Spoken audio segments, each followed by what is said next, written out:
And good morning, world. It is about 10:30 in the morning on the 12th of November 2015.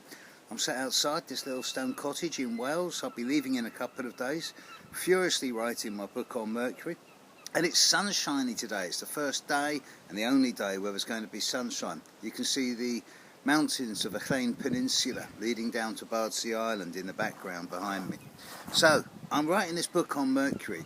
And I was looking at Mercury yesterday and I was thinking, well, Mercury was conjunct the moon and the sun in Scorpio. And I thought, well, there's a good subject for a video. Mercury in Scorpio. Bearing in mind that Mercury rules all systems of communication. It's the way you read, write, think, speak and move. It's the communication you have with yourself, with other and with the world. Mercury in Scorpio. Scorpio's nature is that of the psychoanalyst, the psychologist, the deep, the penetrative, the insightful, the deeply analytical.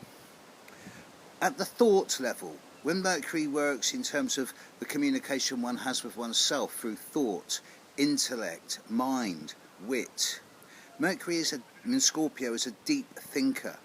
They don't jump to conclusions.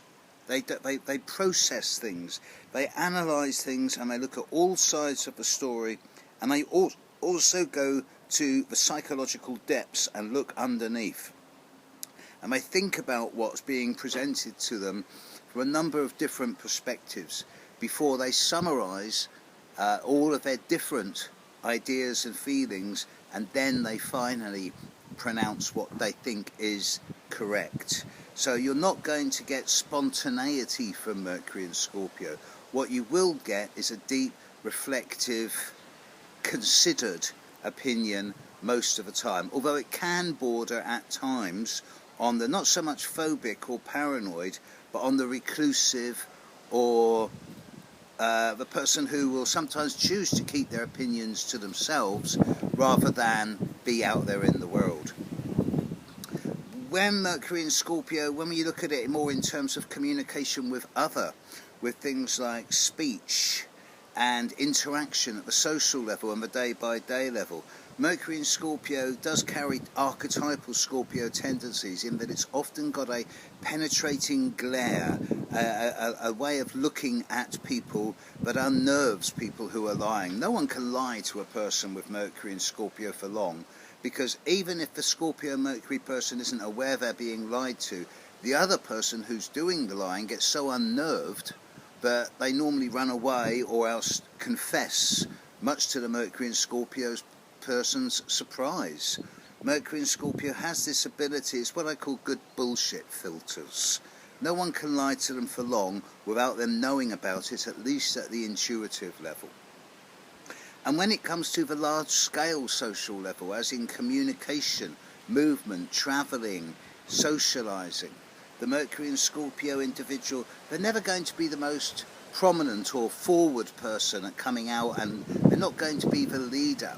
They're much more likely to be the follower or the person behind the scenes, watching things from one side and then giving their opinion once everyone else has had their say. Mercury and Scorpio, when they move, are not the sort of radical fast movers of the zodiac. They're more of a steady, consistent plodders who will work regularly and steadily and move in a regular rhythm, knowing that through solid, steady, perseverant action they will always get to where they're going. Mercury in Scorpio is not going to set the world alight with sudden revelations, new inventions or amazing sudden perspectives on the world. But Mercury in Scorpio is the deepest thinker of the zodiac. They get to the bottom of things, they uncover things, they bring things to the surface, both in the outside world and in their own mind.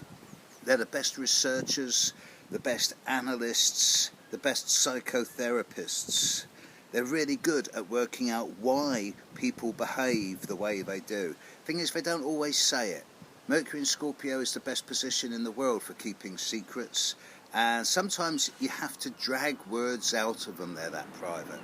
So Mercury's in Scorpio now. it will be for the next few days. As I speak, the moon is at the end of Scorpio. It was a lovely new moon last night, sextile Jupiter, and no, the world didn't end because the new moon was on Serpentis. The moon will be in Scorpio for the rest of today. It's void at the moment. Is it void? Probably not, because Mars is at the very, very end of Virgo. Mars moves into Libra about now. But today's not going to be one of those days that sets the world alight. With the day after new moon, it's a day for resting up, folks. It's a day for reassessing, reevaluating what's happened in the last few days and getting ready to either consolidate what's happened or getting ready to change direction. But that's all for tomorrow. Tomorrow's a new day. Meantime, I'm going to sit outside and do some writing today. Catch you later, folks. Bye.